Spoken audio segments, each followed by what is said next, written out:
안녕하세요. 심리상담 제5과목 서은주입니다. 오늘은 드디어 마지막 강의가 되겠네요. 진로상담과 그리고 위기 및 자살상담, 이번에도 한꺼번에 열심히 달려보도록 하겠습니다. 여러분들도 힘드시겠지만 잘 같이 학습에 임해주시기 부탁드리겠습니다. 첫 번째, 진로상담에 대한 이해부터 저희가 시작하도록 하겠습니다. 진로상담에 대한 이해. 첫 번째, 현재 겪고 있는 진로 문제에 대한 상담을 통해 궁극적으로는 내담자가 일생 동안의 진로 발달이 잘 이루어지도록 돕는 과정이다 라고 할 수 있겠습니다. 여기서 밑줄 친 일생 동안 진로 발달, 이것을 기억해 두시면 좋겠습니다. 두 번째, 개인의 진로 계획, 준비, 직업 준비와 선택, 그리고 진로 문제의 해결 및 적응에 초점을 둔다라고 이해를 해주시면 되겠습니다. 즉, 처음에 계획해서부터 그것이 진로 문제를 선택해서 적응하는 과정까지 모든 그러한 총체적인 과정이 진로 상담에 해당이 된다라고 생각하시면 되겠고요. 상담자는 진로 검사나 진로 정보 등의 도구를 사용해야 된다. 진로 상담에서 빼놓을 수 없는 것이 바로 진로 검사입니다. 또한 객관적 자료 중에 하나인 진로 정보, 이것을 활용하는 것이 매우 중요하다. 이것이 차지하는 비중이 진로 상담에서는 상당하다라고 이해를 하시면 되겠습니다. 즉, 4번을 또 한번 보실게요. 진로 상담은 직업 목적을 명료하게 해주고 또 내담자가 자기 자신과 직업 세계에 대해서 지금까지 잘 알지 못했던 사실을 발견하도록 도와주는 것이다. 즉, 진로 상담은요, 여기에서도 자기 이해가 필요합니다. 자기가 어떠한 사람인지, 그리고 또 자기가 속해질 직업 세계에는 어떠한 것이 있는지, 이러한 두 가지를 잘 발견할 수 있도록 도와주는 것이 진로 상담이다 라고 이해를 하시면 되겠습니다. 두 번째, 진로 용어에 대해서 살펴볼 건데요. 이 부분은 출제가 간혹 되고 있는 부분이기 때문에 이 6가지의 용어들의 핵심 의미를 잘 파악해 두시고 기억을 해 두시면 좋겠습니다. 첫 번째, 대표적인 용어이죠. 진로. 진로란 한 개인이 생애 동안 일과 관련해서 경험하고 거쳐가는 모든 체험들을 의미한다. 여기에서 또다시 생애라는 단어가 나왔습니다. 이 진로는 커리어라고 영어로 쓰여지는데요. 이 커리어의 어는 뭐냐면요, 마차가 이렇게 지나간 길을 의미합니다. 즉, 어찌 보면 이 마차가 지나온 그 궤적들은 인생의 그 지나온 궤적들과 같다라고 이해를 하시면 좋겠는데요. 그렇기 때문에 생애와 관련된 관점에서 보는 것이 적절하다라고 할 수 있겠습니다. 그렇다 보니 이 거쳐간 길이다 보니 개인의 직업뿐만 아니라 일과 관련된 한 개인의 가치, 흥미, 태도, 진로계획, 진로, 선택 및 변경 등 일생을 통해 행해지는 모든 행동을 포함한 보편적인 생활 형태를 의미한다 라고 그렇게 이해를 하시면 좋겠습니다. 즉, 자신의 진로와 관련된 모든 행동도 포함이 된다 라고 그렇게 이해를 하시면 되겠습니다. 두 번째, 그럼 진로와 달리 직업은 무엇이냐? 직업은 일반적으로 보수를 받으며 하는 일을 직업이다 라고 할 수 있겠습니다. 요즘 같은 세상에서는요, 직업이 여러 번 바뀌기도 하기 때문에 진로와 직업은 구분되어져야 된다 라고 그렇게 생각하시면 되겠습니다. 세 번째, 진로 발달.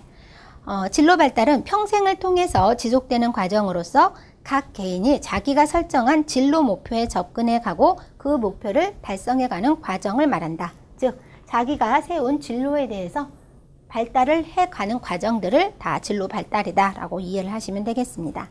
네 번째, 진로 교육입니다. 진로 교육은요, 최근에 새롭게 강조되고 있는 것이 진로 교육인데, 이는 개인의 진로 선택, 적응, 그리고 발달에 초점을 둔 교육이다 라고 보시면 되겠습니다. 그래서 각 개인이 자신과 일의 세계를 인식하고 탐색해서 적합한 일을 선택하고 또 그 선택한 일을 잘 수행할 수 있도록 취약 전부터 평생 동안 학교, 가정, 학교, 사회에서 가르치고 지도하는 그러한 것들을 총망라한 용어이다. 그것이 진로 교육이다. 요즘은 은퇴하고 나서도 제2의 인생을 설계하시는 분들이 많잖아요. 그런 분들도 진로 상담, 또 진로 교육에 많이 참여하고 있습니다. 그런 관점으로 이해해 주시고요. 5번째, 진로 상담입니다. 진로 상담은 개인의 진로 발달을 촉진시키거나 진로 계획, 진로, 직업의 선택과 결정, 실천, 적응, 그리고 진로 변경 등의 과정을 돕기 위한 활동이다. 예. 돕기 위한 활동이다. 예. 그렇게 이해를 해주시면 상담의 관점으로 이해하시면 되겠고요. 마지막으로 직업 상담, 좀 더 구체적이겠죠. 선택 가능한 직업을 결정하고 그 직업의 조건이나 취업에 필요한 조건, 취업 절차 등 아주 구체적으로 취업에 필요한 그러한 활동들을 돕는 것을 말하고 있습니다. 우리나라에서는 이 분야 전문가로 직업 상담사라는 그러한 국가 자격을 설정해서 또 실행에 옮기고도 있습니다. 자, 진로와 직업, 이러한 기타 용어들을 좀 구분해서 기억해 두시기 바라겠습니다. 세 번째, 진로 상담의 목표입니다. 이 부분도 출제가 되고 있기 때문에 잘 이해하고 숙지하셔야 되겠습니다. 첫 번째, 한 개인에게 적절한 일과 직업을 선택하기 위해 자신에 대한 올바른 이해를 목표로 한다. 네, 나오고 있죠? 자신에 대해서 올바른 이해를 먼저 하여야 적절한 일과 직업을 선택할 수 있다. 그리고 두 번째, 일과 직업 세계에 대한 이해를 증진시켜야 된다라는 것입니다. 생각보다 직업의 종류가 굉장히 다양함에도 불구하고 청소년 내담자들이나 또 기타 내담자들이 직업 세계에 대해서 잘 모르고 있는 경우가 상당히 많습니다. 그렇기 때문에 이러한 직업, 그리고 또 그 직업에서는 구체적으로 어떠한 일들을 수행을 하고 자기가 머릿속으로 그려보는 것들이 실제 직업 세계와 일치되는지 그러한 것에 대한 이해도 너무너무 필요하다라고 할 수 있겠습니다. 세 번째, 정보의 수집 및 활용 능력 함량입니다. 이 부분은 앞서서 말씀드린 그 직업 구분 체계, 다양한 직업, 이것도 해당이 되겠는데요. 진로 상담에서는 정보가 굉장히 중요합니다. 그리고 그것을 어떻게 활용하느냐, 이것도 중요하다라고 할 수 있겠습니다. 그러나 여기서 주의해야 될 점은 상담자가 모든 정보를 스스로 다 알아보고 그것을 제공하는 것이 아니라 내담자 또한 그러한 정보를 자발적으로 수집하고 활용해 볼 수 있는 능력을 함양시켜 주는 것이 목표이기 때문에 내담자 또한 그러한 활동에 적극적으로 참여하고, 또 때로는 청소년 내담자 같은 경우에는요, 상담 시간 내에 같이 스마트폰을 활용해서 찾아본다든지 이러한 방법도 있습니다. 그것이 여기에 해당되겠고요. 네 번째, 올바른 직업관과 직업의식을 형성할 수 있도록 해준다. 이것 또한 진로 상담에서 이루어져야 된다 하겠습니다. 자칫 어느 한 편향된 목표만을 가지고 그 직업을 선택하고자 한다면 그럴 때 올바른 직업관을 가질 수 있도록, 그리고 그에 따른 직업의식에 무엇이 있는지, 사명감, 이런 것들도 같이 상담 내에서 다뤄야 된다 하겠습니다. 그리고 무엇보다 결국 진로 상담에서 최종적인 결과는 말 그대로 결정을 하는 것이겠죠.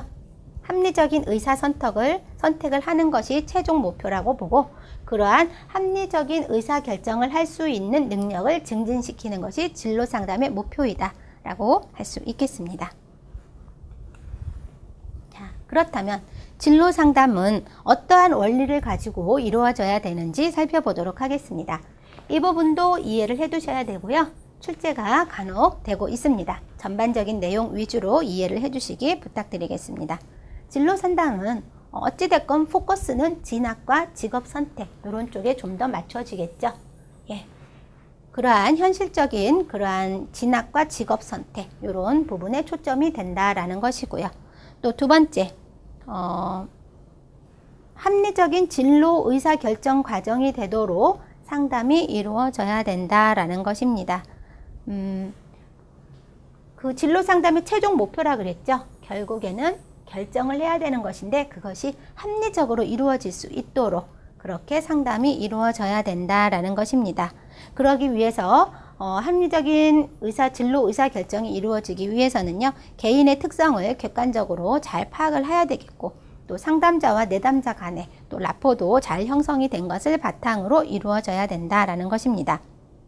그리고 또한 진로 상담이 합리적인 문제 해결 과정을 목표로 하는 것은 맞지만, 그러나 내담자가 갖고 있는 갈등적인 태도나 포부, 감정들과 연결된 부분 또한 그것을 다뤄야 된다라는 것을 유의해야 한다고 하고 있습니다. 즉 이러한 문제들을 해결하지 않고 진로에만 포커스를 맞춘다면 그 성과가 그리 좋다라고 할 수 없기 때문에 이러한 것들도 잘 다루어야 한다라는 것입니다. 그 다음으로는 각종 심리검사 결과에 근거해야 된다. 네, 앞서서도 말씀드렸지만 진로 상담에서는 객관적인 자료들이 중요하다. 거기에는 여러 가지 직업적인 정보도 있겠지만 심리검사, 객관적인 검사를 토대로 내가 어떠한 사람인지 그것을 이해하고 나에게 적합한 곳은 어떠한 곳일지 그런 것을 근거로 활용하는 것이 기본 원리 중에 하나이다 라고 할 수 있겠습니다. 그리고 변화하는 직업 세계의 이해와 진로 정보 활동을 중심으로 개인과 직업을 연계하는 것이 중요하다. 지금 이 변화하는 직업 세계 너무나도 중요하잖아요. 산업혁명이 계속 지속적으로 이루어지고 있는 요즘 세계에서 소멸되어지고 있는 직업도 많고 새로 또 신생으로 떠오르고 있는 직업들이 많은데 이러한 변화하는 직업 세계에 대한 이해를 가지고 진로 정보를 잘 활용을 해서 그러한 개인의 특성과 맞는 직업을 연계해야 된다라는 것이 진로 상담이다라고 할 수 있겠습니다. 그렇다 보니 이 진로 상담에서도 정말로 또 중요한 상담자의 그런 자질 중에 하나로 전문성을 빼어놓을 수가 없습니다. 진로 상담만 하시는 분들이 있는데요. 이렇게 개인과 직업 세계에 대한 이해를 아주 풍부하게 갖고 있어서 내담자들이 이 전문성을 보고 그 상담가를 신뢰하고 잘 협조하면서 합리적인 결정을 내릴 수 있도록 그렇게 해주어야 하고 또 상담자는 이러한 자질을 개발하기 위해서 노력을 기울여야 하겠습니다. 그리고 무엇보다 진로 상담은 천편일률적일 수 없겠죠. 개인의 특성을 고려한 개인차를 고려하여 진로 상담이 이루어져야 된다. 내담자의 특성과 수준은 고려하지 않을 수가 없다. 라고 이해를 하시면 되겠습니다. 그렇다면 진로 상담에서 활용되고 있는 그러한 바탕이 되는 이론은 무엇이 있는지 한번 살펴보도록 하겠습니다. 첫 번째, 파슨스의 특성 요인 이론입니다. 이 부분은 제가 조금 중요하기 때문에 앞서서 이론 파트에서 하나의 강의로 빼서 그렇게 기술하고 강의를 했었는데요. 이 부분은 교재를 통해서 다시 한번 반복 학습하는 것으로 대체하도록 하겠습니다. 파슨스의 특성 요인 이론 첫 번째, 초창기 이론으로서 개인의 특성과 직무를 구성하는 요인에 관심을 두었다. 즉 글자 그대로 개인의 특성에 초점을 둔 것이지요. 사람들은 신뢰성 있고 타당하게 측정될 수 있는 독특한 특성을 지니고 있다. 그리고 그러한 다양한 특성을 지닌 종사자들이 어떠한 직무에서 성공적으로 수행해내더라 라는 기본 가정을 갖고 있습니다. 그렇다 보니 개인의 특성에 맞는 그러한 특성과 그 직업이 잘 매칭이 되어야 된다라는 것이고요. 이러한 진로 의사 결정에 있어서 4가지 형태로 범주가 제시가 되는데 첫 번째는 진로 무선택 혹은 불확실한 선택, 또 다른 것은 현명하지 못한 선택, 네 번째는 흥미와 적성 간의 모순이라는 이렇게 4가지로 또 범주가 제시가 구분이 되고도 있다라는 것입니다. 즉 특성 요인 이론 관점에서는요. 내담자가 되는 특성 그리고 해당 직업의 수행에 필요한 직무 요구 사항을 적절하게 연결해 주는 것이 핵심이다 라고 할 수 있겠습니다. 그렇다면 두 번째로 홀랜드의 성격 이론에 대해서 알아보도록 하겠습니다. 홀랜드의 성격 이론 중요합니다. 예, 이 부분 좀 자세히 살펴보도록 할 것인데요. 사람과 환경은 6가지 유형으로 분류된다 라고 기초 가정을 하고 있습니다. 즉 사람에는 6가지 유형이 있고 또한 그들이 머무르는 환경도 6가지의 유형이 있다라고 홀랜드는 그렇게 가정을 한 것입니다. 거기에는 뭐가 있느냐? 실제적, 탐구적, 예술적, 사회적, 설득적, 관습적 이렇게 6가지로 분류될 수 있다라고 얘기하고 있습니다. 이것은 제가 그림으로 한번 그려보겠는데요.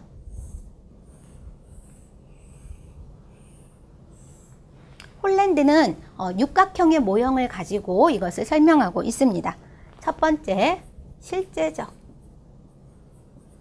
실제적은요, 리얼리스틱에서 따왔기 때문에 R자로 대표로 쓰고도 있습니다.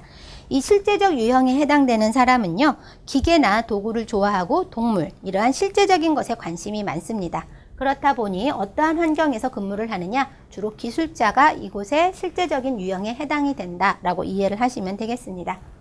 그 다음에 탐구적인 유형이 있다. 네.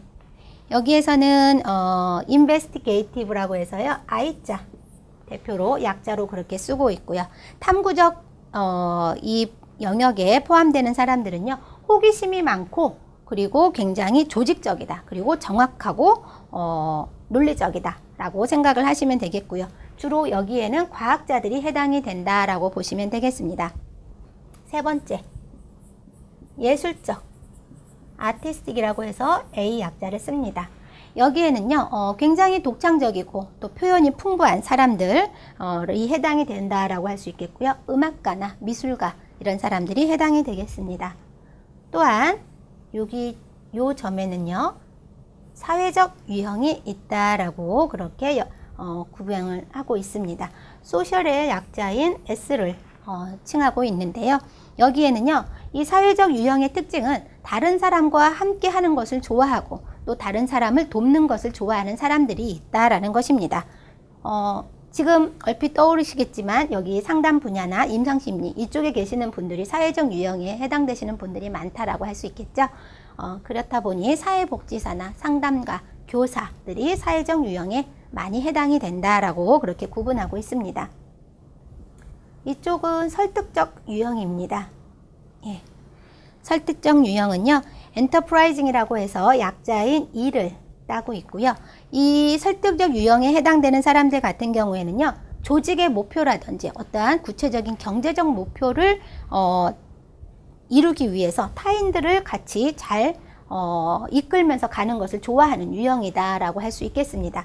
그렇다 보니 뭐 기업의 경영인이라든지 정치가들이 여기에 해당이 된다라고 할 수 있겠습니다. 마지막으로 관습적인 유형이 있다. 네, 관습적인 유형. 여기에는 컨벤셔널이라고 해서 약자인 C를 쓰고 있습니다. 이 관습적인 유형의 사람들은요, 체계적으로 자료를 관리하는 이런 것들에 좀 탁월하다라고 볼 수 있겠고요. 그렇다 보니 그러한 활동들을 좋아하는 도서관의 사서 이런 분들이 여기에 해당이 된다라고 할 수 있겠습니다. 이렇게 홀랜드는 육각형의 모델을 제시해서 사람과 환경은 6가지 유형으로 분리가 되는데 자기 자신이 적합한 자기 자신이 가지고 있는 흥미와 환경이 일치되는 곳에서 근무를 할 때 자기 자신이 굉장히 활발하게 잘 발휘하면서 산다라는 것이고요.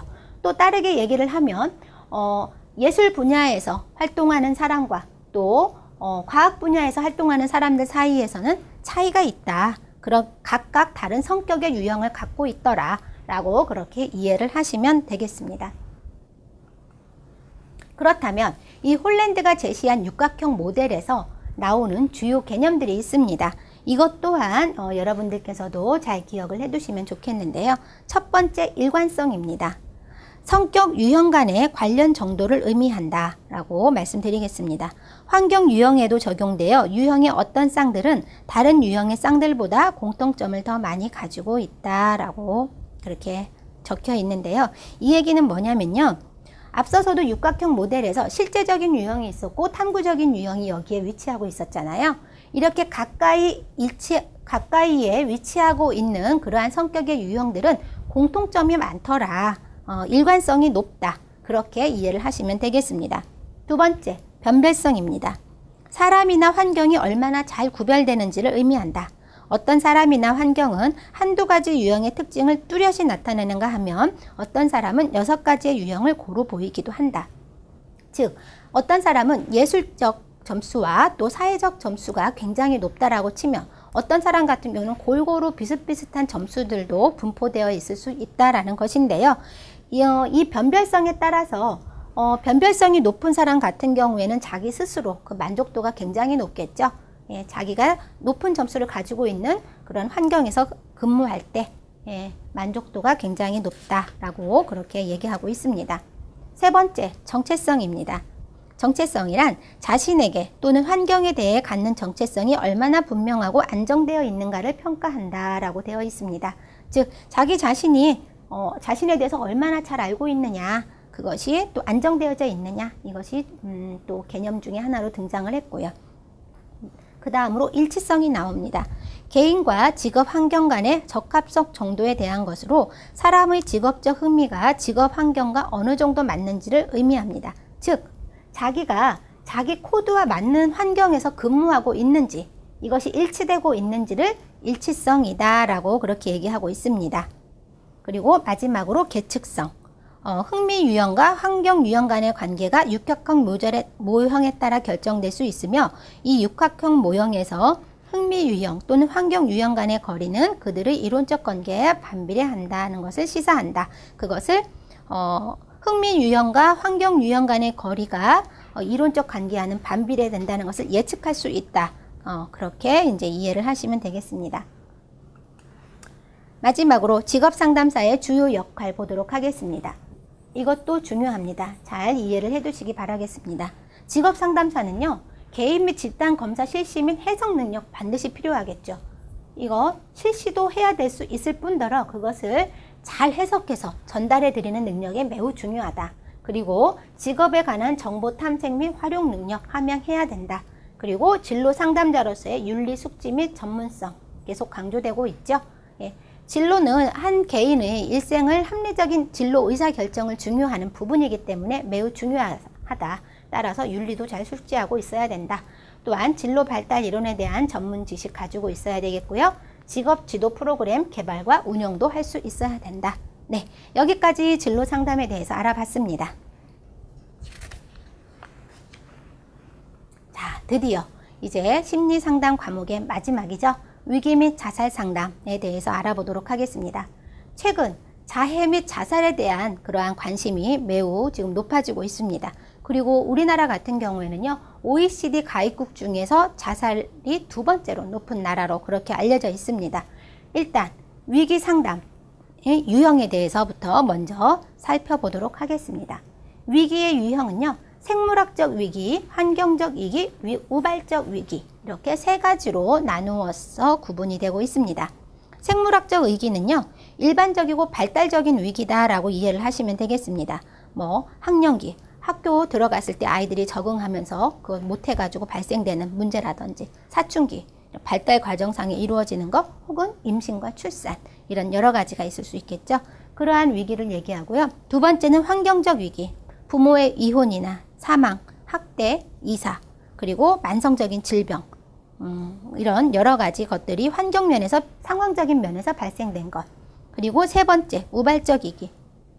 사전에 예측할 수 없는 천재지변이라든지 화재, 이러한 것들로 이루어진 그러한 위기를 이야기할 수 있습니다. 우리나라 같은 경우에는 세월호 사건이라든지 대구 지하철 사건, 이런 것들도 우발적인 위기에 해당이 된다라고 볼 수 있겠습니다. 그렇다면 위기 개입을 할 때는 어떠한 원리를 가지고 개입을 해야 되는지 한번 보도록 하겠습니다. 첫 번째, 신속한 개입입니다. 말 그대로 위기이기 때문에 신속하게 개입이 되어야 되겠고요. 대략 6주 이내로 상담이 개입이 되어야 된다 하겠습니다. 그리고 적극적인 행동. 여기에서는 위기이기 때문에 겉으로 드러나는 그런 행동 기술에 초점을 맞추어서 적극적으로 도와야 된다라는 것입니다. 그리고 제한된 목표. 위기 개입의 1차적인 목표는 위기가 발생되기 이전에 기능 수준을 회복하는 것이다. 이거를 목표로 해야 된다. 또 긍정적인 희망과 기대를 가질 수 있도록 상담자는 내담자에게 이러한 것들을 심어줘야 된다라는 것입니다. 스스로의 힘으로는 지금 긍정적인 희망과 기대를 가질 수 없는 상황이지요. 이럴 때 상담자가 이렇게 개입을 해야 되고, 또 현실적인 지지를 바탕으로 문제 해결을 도와야 된다. 비현실적인 거 제시하면 안 되겠죠. 위기 상황에 현실적인 것으로 지지를 해줘야 되고, 또 궁극적으로는 잘 라포를 형성해서 궁극적인 자기상을 회복할 수 있도록 도와야 된다라고 할 수 있겠습니다. 그 다음으로 자살의 일반적인 양상에 대해서 살펴보겠습니다. 이거는 교재를 보도록 하겠는데요. 이것도 전반적으로 내용 이해해 두시는 게 중요하다라고 할 수 있겠습니다. 출제된 적이 있고요. 첫 번째, 자살은 우울장애와 밀접한 관련이 있다. 그리고 그 외에 정신분열증, 알코올 등의 문제도, 공존하는 문제들도 가지고 있는 경우가 많다라는 것입니다. 우리나라의 경우 자살은 10대에서 30대 사망 원인의 1위를 차지하고 있고, 미국에서도 점점 아동 청소년의 자살은 증가하고 있다는 것입니다. 또한 자살자의 약 70%는 남성이며, 이는 여성보다 높은 수치라는 것이 눈에 들어옵니다. 그러나 자살 기도자는 자살 성공자의 약 8에서 10% 정도가 될 정도로 상당히 많은 것으로 추정되며 오히려 자살 기도자는 여성이 남성보다 많다라는 것입니다. 그렇다면 남성의 자살률이 높은 이유는 무엇이냐? 여성은 주로 약물, 수면제라든지 향정신성 약물을 사용해서 자살을 기도하는 반면 남성들은 치명적인 방법을 사용해서 자살을 기도하기 때문에 자살률이 더 높은 것으로 나타났습니다. 그리고 또 마지막으로 모든 자살이 우울한 사람에게서 나타나는 것은 아니다.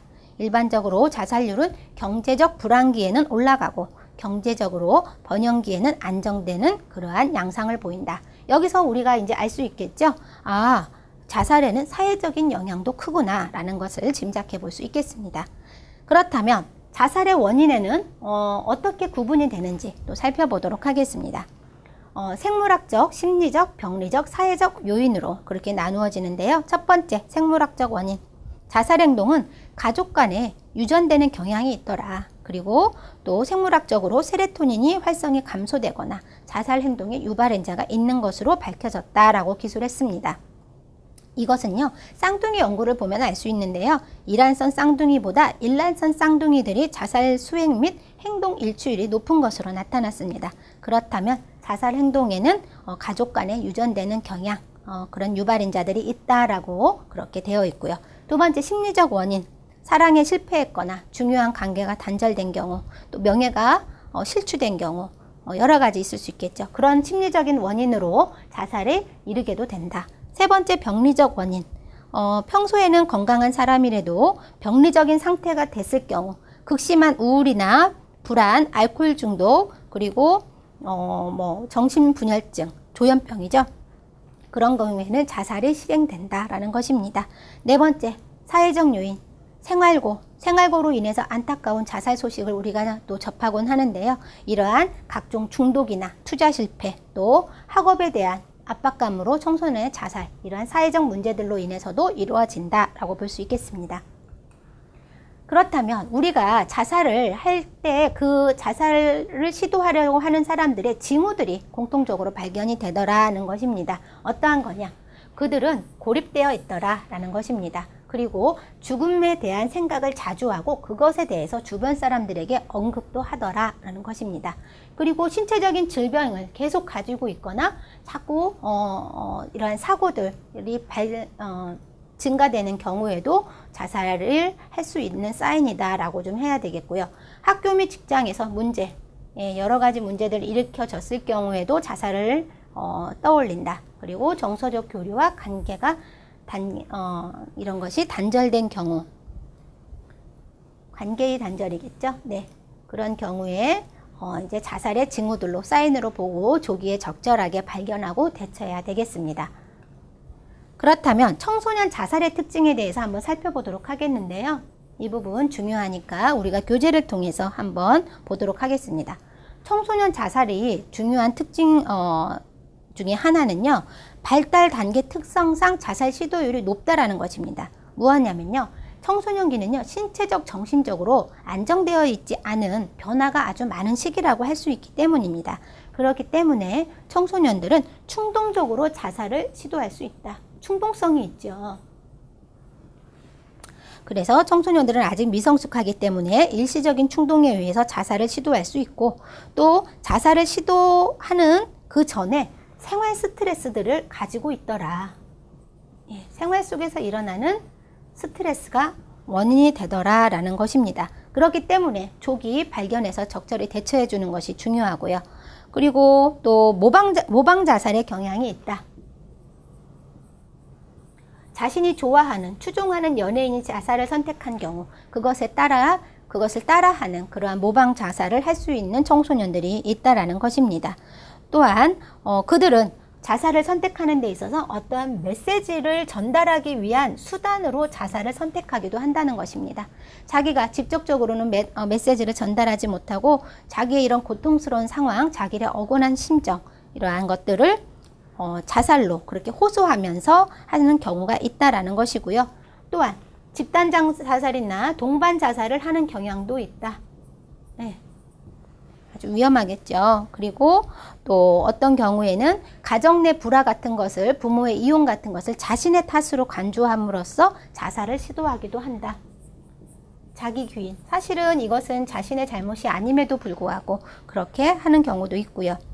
마지막으로 판타지 소설이나 영화를 많이 보면서 죽음에 대한 환상을 갖고 자살을 하기도 한다라는 것입니다. 이러한 청소년 자살은 독특한 그들만의 또 특징을 가지고 있는 것으로 그렇게 나타났습니다. 그렇다면 자살과 관련된 요인들에 대해서도 한번 4가지를 살펴보도록 하겠는데요. 첫 번째, 경고신호. 어떤 사람이 자살 행동을 할 것이라고 추측할 수 있는 단서로 작용하는 것을 경고신호라고 그렇게 정의하고 있고요. 두 번째, 촉발 사건이 있다. 자살 행동을 하게 만드는 기폭제가 되는 사건이 있다라는 것입니다. 세 번째, 자살에는 위험 요인이 있다. 지금 무슨 얘기냐면요. 자살의 위험성을 증가시키는 요인이 있다라는 것입니다. 거기에는 자살 시도의 과거력이라든지 자신의 질병, 또 고립되어 있는 거, 아주 안 좋은 가정 환경이라든지 폭력에 노출되어 있더라든지 여러 가지 자살을 증가시키는 요인들이 있다라는 것이고요. 마지막으로 자살 보호 요인이 있습니다. 이 자살 보호 요인은요, 그 자살 위기에 처해 있다고 해도 자살 행동을 하지 않도록 보호해 주는 역할을 하는 것을 말합니다. 자살의 위험성을 감소시켜주는 요인이라고 할 수 있겠는데요. 그 중에서도 사회적 지지나 소속감, 각종 연구에서도 이 사회적 지지는 많이 활용이 되고 있습니다. 사회적 지지나 소속감, 자신을 지지하고 힘이 되어줄 누군가가 옆에 있다는 사실만으로도 그들에게는 충분히 살아갈 힘이 되어준다. 그것이 자살의 보호 요인이 된다라고 그렇게 우리가 기억해 두면 좋겠습니다. 자, 지금까지 심리 상담의 총 20강의 강의를 여기까지 무사히 마치시게 되었는데요. 스스로에게 아주 작은 선물이라도 보상해 주시면서 이 어려운 시험 준비하는 과정을 여러분들께서 잘 또 진행해 나가셨으면 하는 바람이 있습니다. 이어서 다음 강에서부터는요, 문제풀이, 기출문제풀이가 들어갈 텐데요. 그 부분 또한 여러분들이 익히신 것을 다시 한번 점검하고 확인하는 매우 중요한 과정이다 라고 할 수 있겠습니다. 그러면 그곳에서 다시 또 만나 뵙도록 하겠습니다. 정말 수고 많으셨습니다.